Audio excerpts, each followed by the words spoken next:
I never thought I would catch someone breaking into my property during the worst snowstorm Colorado had seen in 15 years. But there I was, watching my security camera footage on my phone, while three figures tried to jimmy open my cabin door with crowbars at 11:30 at night. My name is Ryan Beckett, and I have owned a small cabin in Timber Ridge, a gated community about 40 miles west of Denver, for the past 6 years. The cabin sits on 2 acres of pristine mountain land that I purchased with my own money after saving for nearly a decade. It was my sanctuary, my escape from the chaos of city life, and the place where I could finally breathe without feeling the weight of the world crushing down on me. The Timber Ridge Homeowners Association had been a thorn in my side since day one. When I first moved in, they welcomed me with a smile and a 70-page covenant document that outlined everything from the exact shade of brown my cabin exterior could be painted to the specific type of rocks I could use in my landscaping. I thought it was excessive, but I figured I could live with it. What I did not expect was the relentless harassment that would follow. The HOA president was a woman named Patricia Winters, a 52-year-old former real estate agent who treated the Homeowners Association like her personal fiefdom. She had short blonde hair that she kept in a perpetual soccer mom style, wore designer athleisure where that probably cost more than my monthly mortgage payment, and drove a white Mercedes SUV with a bumper sticker that said, "I speak to managers." She was the living embodiment of every Karen stereotype, rolled into one insufferable package. Patricia had made it her mission to make my life miserable from the moment I refused to attend one of her mandatory monthly HOA meetings. I worked 60-hour weeks as a software engineer for a tech startup in Denver, and the last thing I wanted to do on a Saturday morning was listen to Patricia drone on about proper mailbox maintenance and the dangers of leaving Christmas lights up past January 15th. That refusal sparked a campaign of petty violations and fines that would have been comical if they were not so infuriating. I got cited for my grass being a quarter-inch too tall. I got fined because my trash cans were visible from the street for more than 12 hours after collection day. They even tried to fine me because a deer ate some of my landscaping, and they claimed I was not maintaining my property properly. I fought back on every single violation, submitting appeals and documentation that proved I was in compliance with their ridiculous rules. I won most of the disputes, which only seemed to make Patricia angrier. She started showing up at my cabin unannounced, claiming she needed to do property inspections. I told her she needed to give me 24 hours notice as required by Colorado law, and she would huff and storm off in her Mercedes, no doubt planning her next move. The breaking point came 3 months ago when Patricia sent me a certified letter claiming that my cabin was in violation of some obscure architectural guideline, and that I needed to make $15,000 worth of modifications within 60 days, or face a lien on my property. The modifications she wanted were completely unnecessary and not actually required by any document I had signed when I purchased the property. I hired a real estate attorney named Marcus Chen, who specialized in HOA disputes. He was a sharp guy in his late 30s who had built his entire practice around fighting abusive homeowners associations. After reviewing my case, he told me that Patricia and the board were way out of line and that we had grounds for a harassment lawsuit. We sent a cease and desist letter, and I thought that would be the end of it. I was wrong. The snowstorm had been forecasted for a week. Colorado was expecting 2 to 3 feet of snow in the mountains, with whiteout conditions and winds gusting up to 50 miles per hour. I had planned to stay at my apartment in Denver and wait it out, but I got a notification on my phone Wednesday afternoon that my cabin's heat had gone offline. I had a smart thermostat installed that would alert me if the temperature dropped below a certain threshold. If the heat stayed off too long, my pipes would freeze and burst, causing tens of thousands of dollars in damage. I tried to restart the system remotely, but nothing worked. I had no choice but to drive up there and fix it myself. The drive up to Timber Ridge was treacherous. The snow had started falling around 3 in the afternoon, and by the time I reached the mountain roads at 5, visibility was maybe 20 feet in front of me.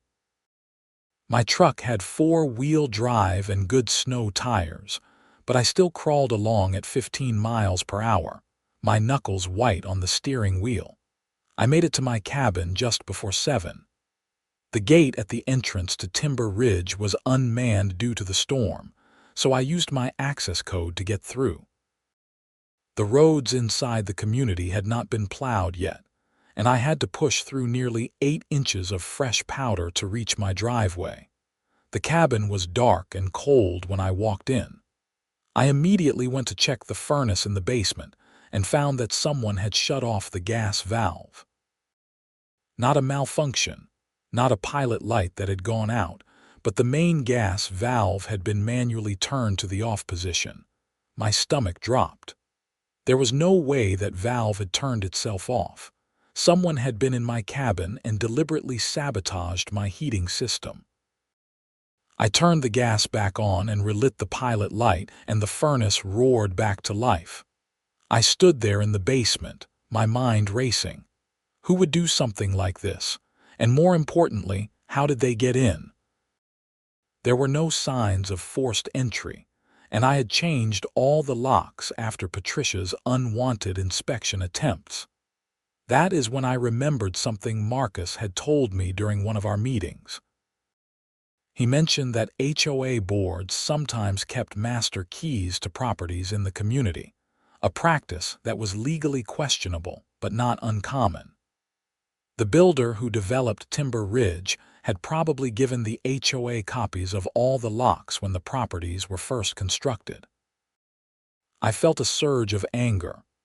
If Patricia had used a master key to enter my property without permission and sabotaged my heating during a snowstorm, that was not just a civil matter anymore.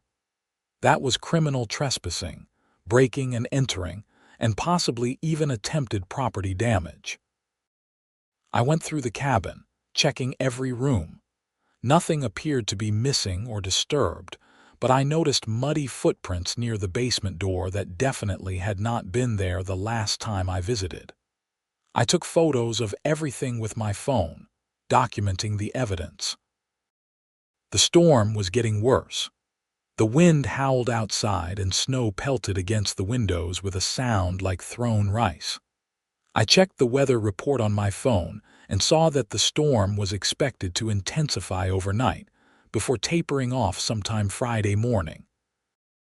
I was stuck here until the roads were cleared, which meant I had time to figure out what to do next. I called Marcus, but it went straight to voicemail. He was probably home with his family, waiting out the storm like any sensible person. I left him a message explaining what I had found and asked him to call me back when he could. Then I did something that would turn out to be the smartest decision I made that night. I set up my laptop in the living room and accessed my security camera system. I had installed cameras around the exterior of the cabin after Patricia started her harassment campaign, but I had never bothered to monitor them closely. I set the system to record continuously and positioned my laptop screen so I could see all 4 camera feeds at once. I made myself dinner, a simple pasta dish with some vegetables I had brought up from Denver, and settled in for what I expected to be a long, boring night of watching snow fall on empty camera feeds. At 11:27, my phone buzzed with a motion alert from the front camera. I grabbed my laptop and pulled up the feed. 3 figures in dark winter coats and ski masks were walking up my driveway through the snow. My heart started pounding. I watched as they approached my front door, and one of them pulled out what looked like a set of keys. They had a key. They actually had a key to my property. I grabbed my phone and started recording the laptop screen, capturing the security footage in real time. The figures tried several keys before finding one that worked. The door swung open and they stepped inside my cabin. I was upstairs in my bedroom with the door locked. I could hear their voices downstairs, muffled but distinct. One of them was definitely a woman, and she sounded angry. "Where is the documentation?" the woman's voice said. "He said he kept everything in a file cabinet, my documentation." They were looking for my files on the HOA dispute. I kept all my paperwork related to the Timber Ridge HOA in a locked filing cabinet in my home office downstairs. Bank statements, legal correspondence with Marcus, copies of the covenants, records of every violation and fine they had tried to impose, and my evidence showing how Patricia had been harassing me. It was everything we would need for our lawsuit. "I don't see a filing cabinet," a male voice responded. "Are you sure he keeps it here? Check the office again," the woman snapped. I recognized that voice now. It was Patricia. My hands were shaking as I dialed 911. The dispatcher answered on the second ring. "911, what is your emergency?" "Someone just broke into my cabin," I whispered. "There are 3 people downstairs right now. I'm locked in my bedroom upstairs." The dispatcher's voice was calm and professional. "What is your address?" I gave her the address and described the situation. She told me that deputies from the Clear Creek County Sheriff's Office were being dispatched immediately, but that it might take them some time to reach me due to the storm conditions. She stayed on the line with me, her voice a steady anchor in what felt like a surreal nightmare. "They are looking for something," I told her quietly. "I can hear them going through my things." Downstairs, I heard crashes and bangs as they tore through my office. I heard Patricia cursing, her voice sharp and frustrated. "It is not here," another male voice said. "Maybe he keeps it in Denver." "No, it has to be here," Patricia insisted. "We need those files. If he submits that evidence in court, we are finished." That confirmed everything I needed to know. They were not here to vandalize my property or steal my television. They were here to destroy evidence for an upcoming legal case. That elevated this from simple breaking and entering to something much more serious. "Madam, I can hear them talking about destroying legal documents," I told the dispatcher. "This is related to a lawsuit I have against the homeowners association." "Deputies are approximately 15 minutes out," she responded. "Stay where you are, keep your door locked, and do not confront them." I had no intention of confronting 3 people who were desperate enough to break into someone's home during a snowstorm. I stayed put, my phone in one hand and my laptop in the other, watching the security footage and listening to them ransack my office. Then I heard footsteps on the stairs. "Check the upstairs," Patricia said. "Maybe he has a safe or something up there." My bedroom door had a simple lock, the kind you could pop open with a bobby pin or a credit card. It would not hold them out if they really wanted to get in. I looked around for something to defend myself with and grabbed a heavy flashlight from my nightstand. The footsteps reached the top of the stairs and stopped outside my bedroom door. The handle jiggled. "It is locked," the male voice said. "So unlock it," Patricia snapped. "Madam, they are trying to enter the room I am in," I whispered to the dispatcher. "Deputies are 12 minutes away," she said. "Is there anywhere else you can go?"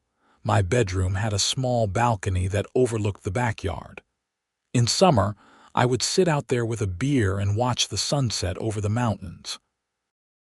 In the middle of a snowstorm with 3 feet of powder on the ground and more falling, it was not exactly an ideal escape route, but it was better than being trapped in the room with 3 people who were already committed to multiple felonies. "I am going to go out on the balcony," I told the dispatcher. "It is -15 degrees outside with wind chill," she said. "You will not last long in those conditions." "I will last longer than I will if they get in here," I replied. I grabbed my winter coat from the closet, pulled on my boots, and wrapped a scarf around my face. The bedroom door lock clicked, and I heard it swing open just as I stepped out onto the balcony and closed the sliding glass door behind me. The cold hit me like a physical blow. The wind tore at my coat, and the snow stung my exposed skin. I could not see more than a few feet in front of me through the whiteout conditions. I crouched down next to the railing, making myself as small as possible. Through the sliding glass door, I could see two figures enter my bedroom. One was tall and broad, probably 6 feet and built like a linebacker. The other was shorter and stockier. They both wore ski masks, but I could see their eyes scanning the room. "He is not here," the shorter one said. "Then where is he?" That was Patricia's voice calling from downstairs. "His truck is in the driveway. Maybe he went for a walk or something. In this storm, do not be stupid." They searched my bedroom, pulling open drawers and checking the closet. I watched from my hiding spot on the balcony, my teeth chattering, my fingers growing numb despite my gloves. One of them approached the sliding glass door. My heart stopped. If he looked down, he would see me crouched there in the shadows, but he only glanced out at the storm and shook his head. "Nobody would be dumb enough to go out there," he said. They left my bedroom and went back downstairs. I stayed on the balcony, counting the seconds, watching my breath form clouds in the frigid air. My phone buzzed. It was the dispatcher. "Are you safe?" Her text message read. I had forgotten she was still on the line. I typed back with fingers that barely worked. "On balcony." They searched bedroom but did not find me. "Deputies are 8 minutes out. Can you hold on?" "Yes." But I was not sure that was true. The cold was seeping through my coat and into my bones. My feet were going numb. I had maybe 10 minutes before hypothermia became a real concern. I heard more crashing from inside the cabin. They were really tearing the place apart now, their initial caution abandoned. I heard Patricia shouting orders, heard furniture being overturned, heard glass breaking. Then I heard something that made my blood run even colder than the temperature outside. "Burn it," Patricia said. "What?" One of the men responded. "Burn the cabin. If we cannot find the files, we will destroy everything. Make it look like an electrical fire from the storm. Nobody will question it." "Are you insane?" the other man said. "That is arson. That is making sure we do not go to prison for what we have already done," Patricia shot back. "Do you want to explain to a judge why we broke into his property? Or do you want to collect the insurance money and move on with our lives?" There was a long pause. I could not believe what I was hearing. She was actually going to burn down my cabin with me potentially still inside. "What if he is here?" one of the men asked. "What if he is hiding somewhere?" "Then he should have thought about that before he decided to sue the HOA, Patricia said coldly. I texted the dispatcher immediately. "They are planning to burn down the cabin. They think I might still be inside. Where are the deputies?" 5 minutes. "Do not go back inside." "Can you get off the balcony?" I looked over the railing. It was a 12-foot drop to the ground below, which was currently buried under 3 feet of snow. I could probably make the jump without breaking anything, but then I would be stumbling around in a blizzard in the dark. The balcony had an overhang that would provide some shelter from the snow, and at least I could see what was happening inside the cabin. "Staying on balcony," I texted back. "Have some shelter here." I watched through the sliding glass door as one of the men went into my kitchen. I heard the sound of the stove being turned on. They were going to stage it to look like a gas leak or a cooking accident, but they had made a crucial mistake. When I relit the pilot light on the furnace, I had checked to make sure there were no other gas leaks in the system. Everything was secure and functioning properly. Any investigator worth their salt would be able to tell that this fire was deliberately set. I heard sirens in the distance. The deputies were close. Patricia must have heard them too because she suddenly shouted, "Go, go, go." The three figures rushed out of my cabin and down the driveway. I watched them run through the snow toward a large SUV parked at the end of the street, but the snow was deep and the going was slow.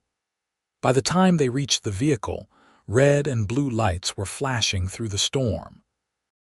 Two sheriff's department SUVs blocked the road, their emergency lights turning the falling snow into a kaleidoscope of color. Deputies emerged from the vehicles, their hands on their weapons. "Hands up! Get on the ground!" I watched from the balcony as Patricia and her two accomplices were forced to their knees in the snow. Even from this distance, I could see Patricia arguing with the deputies, her arms waving dramatically. Whatever she was saying, the deputies were not buying it. They handcuffed all three of them and began searching the SUV. More sirens approached. A fire truck arrived, followed by an ambulance. Deputies came up to my cabin, their flashlights cutting through the darkness. "Clear Creek County Sheriff's Department. If anyone is inside, make yourself known." I slid open the balcony door and stepped back into my bedroom. The warmth of the cabin felt like heaven after those minutes in the freezing cold. "Up here," I called out. "I am the homeowner. I am coming down." I made my way downstairs carefully, my numb feet clumsy on the steps. Two deputies met me in the living room, their expressions serious. "Ryan Beckett?" one of them asked. He was a tall man with a thick mustache and kind eyes. "That is me." "Are you injured?" "No, just cold. I was hiding on the balcony." The other deputy, a younger woman with sharp features, looked around at the destruction in my cabin. My office had been completely ransacked. File cabinet drawers hung open, papers scattered everywhere. In the kitchen, I could smell gas from where they had turned on the stove. "We caught 3 individuals attempting to flee the scene," the male deputy said. "They are in custody right now. Can you tell us what happened?" I took a deep breath and told them everything. I showed them the security camera footage on my laptop, the recording of them breaking in with a key. I explained about the HOA dispute, about Patricia's harassment campaign, about how I found my heat sabotaged earlier that evening. I showed them my text messages with the 911 dispatcher and played the recording I had made on my phone where Patricia explicitly said to burn down the cabin. The female deputy's expression grew darker as I went through the evidence. "This woman, Patricia Winters, she is the HOA president?"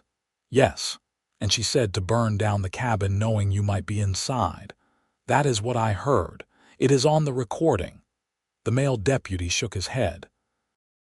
"That is attempted murder, along with breaking and entering, trespassing, criminal mischief, and attempted arson. And evidence tampering," I added. "They were trying to destroy documents related to a lawsuit." "That too," he agreed. A paramedic came in and insisted on checking me over. I had mild frostbite on my fingers and toes, but nothing serious.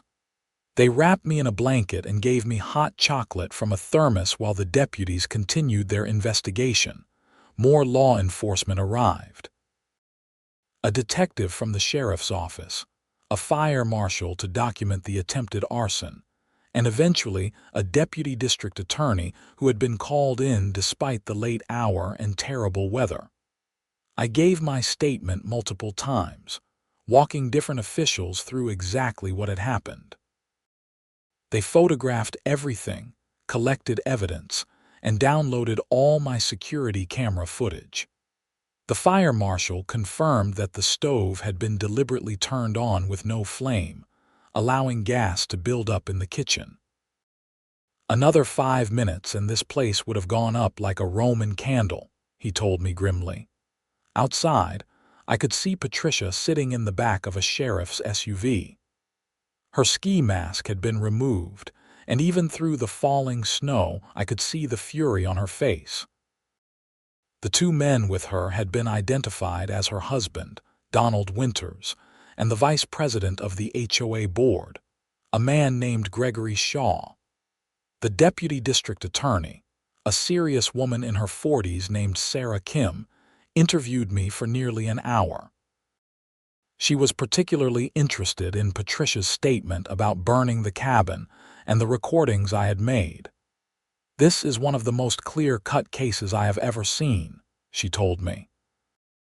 "You have video evidence of them breaking in, audio of them discussing destroying evidence and committing arson, and multiple witnesses in the form of the responding deputies who heard the gas running in your kitchen.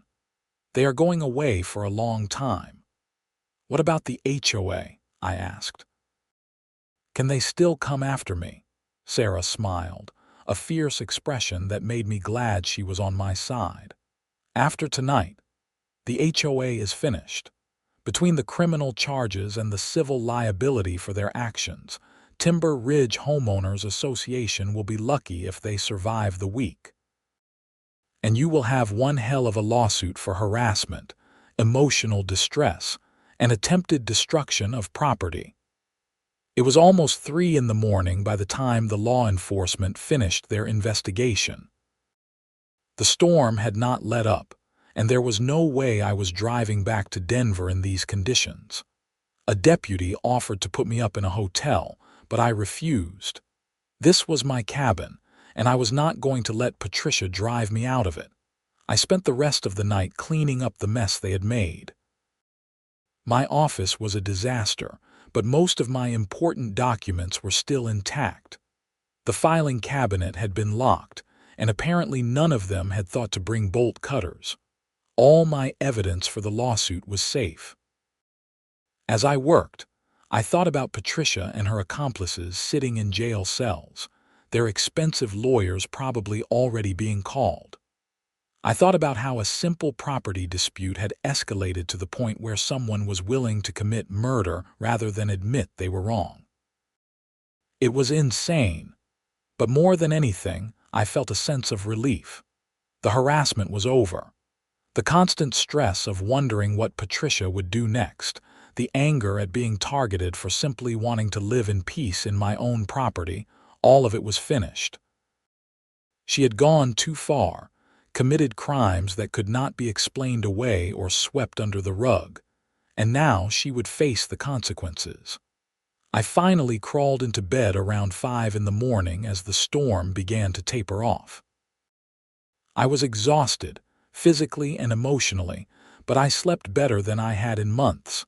The next few days were a blur of phone calls and meetings. Marcus, my attorney, was shocked when I told him what had happened. He immediately filed an emergency injunction preventing the HOA from taking any action against my property, and began drafting a lawsuit that would effectively bankrupt the organization. The local news picked up the story. HOA president arrested for attempted arson ran as the headline in the Denver Post. The story detailed Patricia's arrest and included interviews with other homeowners in Timber Ridge who came forward with their own stories of harassment and abuse. It turned out I was not the only one who had been targeted. Patricia had been running the HOA like a protection racket, using fines and legal threats to control the residents and enrich herself and her allies on the board. The coverage triggered an investigation into the HOA's finances. Auditors discovered that Patricia and Gregory Shaw had been embezzling money from the association's reserve fund for years, using it to pay for personal expenses and fund their harassment campaigns against residents who questioned their authority. The charges kept piling up. Patricia, Donald, and Gregory were formally arraigned a week after their arrest.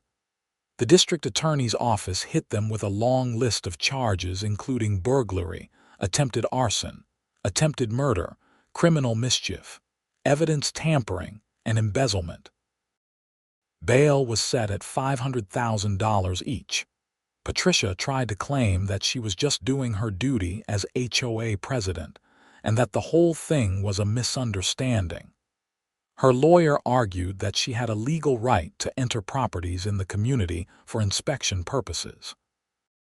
But the prosecution had my security footage showing them breaking in with masks on, my recording of Patricia ordering the cabin to be burned, and the physical evidence of the gas being deliberately released in my kitchen. The judge was not impressed with her excuses. I attended the bail hearing, sitting in the back of the courtroom and watching as Patricia's carefully constructed facade crumbled.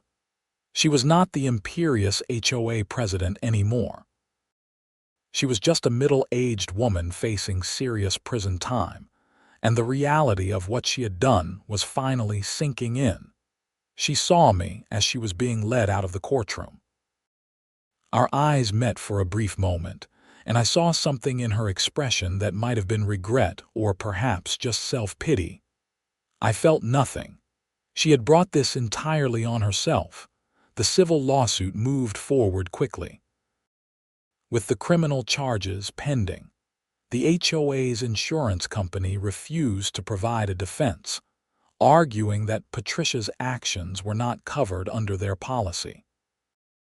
The organization's bank accounts were frozen as part of the embezzlement investigation, leaving them unable to hire competent legal representation. Marcus filed suit not just against Patricia and the other board members, but against the HOA itself for creating a hostile environment and failing to prevent the harassment. He argued that the organization was structurally corrupt and that it had been used as a vehicle for personal vendettas and financial crimes. Other residents of Timber Ridge joined the lawsuit as a class action. More than 40 homeowners came forward with stories of harassment, illegal fines, and threats. The full scope of Patricia's abuse became clear. She had been targeting anyone who questioned her authority, using the HOA's rules as weapons to punish her perceived enemies. One elderly couple had been fined nearly $20,000 for violations that never actually occurred. A single mother had been threatened with foreclosure because she planted flowers that were not on the approved list. A veteran with PTSD had been subjected to monthly inspections and harassment because he missed a few HOA meetings. The stories went on, painting a picture of an organization that had become completely dysfunctional under Patricia's leadership. The community rallied together in a way it never had before. Residents who had been afraid to speak out while Patricia was in power now shared their experiences openly. They formed a new committee to oversee the dissolution of the old HOA and the creation of a new, more reasonable set of rules for the community. I became something of an accidental leader in this effort. People sought me out for advice, thanking me for standing up to Patricia and for documenting everything so thoroughly. I had not set out to be a crusader against HOA abuse, but that was the role I found myself in. Marcus and I worked with the community to draft new covenants that were fair and reasonable. Gone were the ridiculous rules about grass height, measured to the quarter inch, and approved paint colors that required a microscope to distinguish. The new rules focused on actual community concerns like maintaining property values and ensuring safety, without giving any individual or small group unchecked power over their neighbors.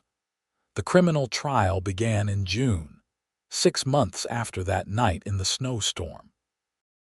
I was called as the primary witness for the prosecution. I spent 2 days on the stand, walking the jury through everything that had happened. They watched the security footage of Patricia and her accomplices breaking into my cabin. They listened to the recordings of her ordering the place to be burned. They heard testimony from the deputies who responded to the scene and from the fire marshal who confirmed the attempted arson. Patricia's defense attorney tried to argue that she never intended for me to be hurt, that she thought the cabin was empty. But the prosecution pointed out that my truck was in the driveway, clearly visible even in the storm. They argued that Patricia either knew I was inside and did not care, or she was criminally negligent in not checking. Either way, she was guilty. The jury deliberated for less than 4 hours. They found Patricia, Donald, and Gregory guilty on all counts. Patricia showed no emotion as the verdict was read, sitting stone-faced at the defense table while her attorney patted her shoulder ineffectively. Sentencing came a month later. The judge, a stern man in his 60s who clearly had no patience for people who abused positions of authority, gave Patricia 15 years in state prison. Donald got 12 years, and Gregory got 10. They were also ordered to pay full restitution for the damage to my property and for the embezzled funds from the HOA. Patricia finally broke down when the sentence was announced. She sobbed loudly, her composure completely shattered as the bailiffs led her away in handcuffs. I watched her go and felt a complicated mix of emotions. I was glad that justice had been served, but I also felt a sense of waste. She had thrown away her life, her freedom, and her reputation over a property dispute that could have been resolved with basic human decency and respect for the law. The civil lawsuit settled shortly after the criminal trial concluded. The HOA's assets were liquidated and distributed among the plaintiffs. I received a settlement of $300,000, which more than covered my legal fees and the damage to my cabin. More importantly, the old HOA was officially dissolved and replaced with the new community association we had created. Life in Timber Ridge changed dramatically after Patricia's arrest. The constant tension and fear that had hung over the community evaporated. People were friendlier, more willing to help their neighbors without worrying about petty violations and fines. Newcomers moved in, attracted by the beautiful mountain setting and the newly reformed community rules. I kept my cabin and continued to use it as my weekend retreat. I upgraded the security system and changed all the locks again, though I doubted anyone would be breaking in anymore. The new community association respected property rights and required proper notice for any inspections, and even then only when there was a legitimate concern. Marcus and I stayed in touch. He referred other HOA abuse victims to me, and I helped them document their experiences and understand their rights. I even started a website providing resources for homeowners dealing with abusive associations. It was not something I ever planned to do, but sometimes life pushes you in unexpected directions. I went back to my cabin 1 year after the break-in, on the anniversary of that terrifying night. It was winter again, though not as severe as the previous year. I stood on the balcony where I had hidden from Patricia and her accomplices, looking out at the peaceful snow-covered landscape. The mountains rose in the distance, beautiful and indifferent to human drama. I thought about how close I had come to losing everything. If I had not installed those security cameras, if I had not documented every interaction with Patricia, if I had not been able to record her confession, things might have turned out very differently. She might have succeeded in burning down my cabin and destroying the evidence of her crimes. I might have been seriously injured or worse, but I had done everything right. I had stood up for myself, documented the abuse, and trusted the legal system to work. And in the end, justice had prevailed. It was not always that way, I knew. There were plenty of people fighting similar battles against abusive HOAs who did not have the resources or the evidence to win. But for me, in this case, everything had worked out. I heard a knock at the door and went downstairs to answer it. It was my neighbor Tom, a retired teacher who lived 2 properties over.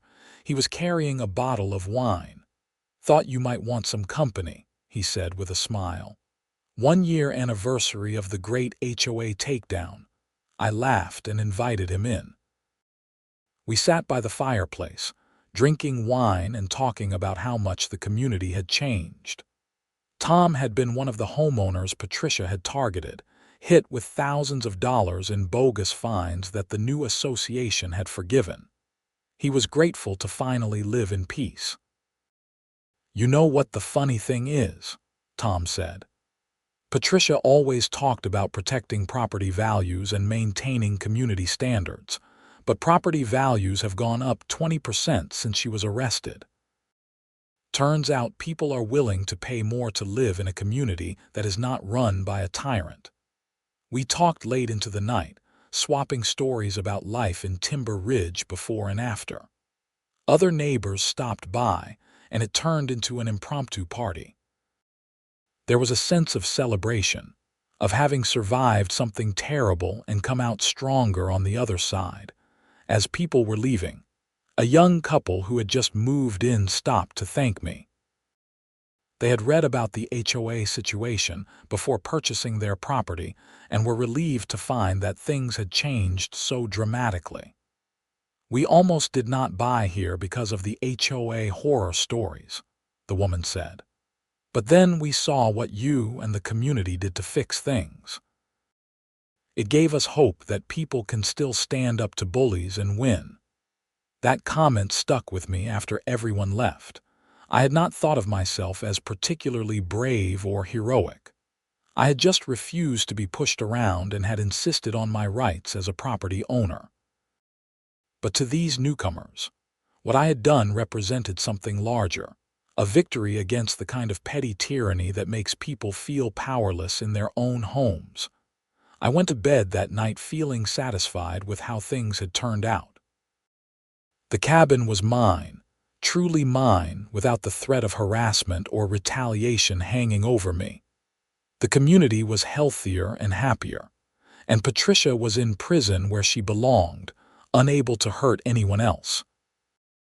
The next morning I drove back to Denver, but the cabin would always be there waiting for me, my sanctuary in the mountains, hard-won and finally at peace. Years passed. Patricia served her full sentence without parole, her appeals all denied. Donald and Gregory got out earlier for good behavior, but they left Colorado and never came back to Timber Ridge. The community continued to thrive under its new, reasonable rules. I eventually sold my apartment in Denver and moved to the cabin full-time. My job went fully remote during the pandemic, and I realized I did not need to live in the city anymore. The cabin became my home, not just a weekend retreat. I got involved in state-level HOA reform efforts, working with legislators to pass laws that would protect homeowners from the kind of abuse I had experienced. Colorado passed several new regulations requiring greater transparency in HOA finances, limiting the fees and fines associations could impose, and making it easier for homeowners to challenge unfair rules. The website I started grew into a nonprofit organization that provided free legal resources and support to people fighting abusive HOAs across the country. We helped hundreds of families stand up for their rights and push back against organizations that had overstepped their authority. I never forgot that night in the snowstorm, watching 3 figures break into my cabin with criminal intent. It was terrifying, but it was also the moment when Patricia's house of cards finally collapsed. All her petty harassment, her threats and intimidation, came crashing down because she could not accept that she did not have unlimited power over other people's lives. Looking back, I realized that standing up to her was one of the most important things I ever did. Not just for myself, but for everyone else in the community who had suffered under her rule. Sometimes you have to be willing to fight, to document everything, to go through the stress and expense of legal battles, because that is the only way bullies are ever stopped. My cabin sits peacefully in the mountains now, no longer a source of conflict or stress. The HOA sends me reasonable notices about community events and necessary maintenance. They respect my property rights, and I respect my neighbors. It is exactly what a community association should be: a tool for cooperation rather than a weapon for control.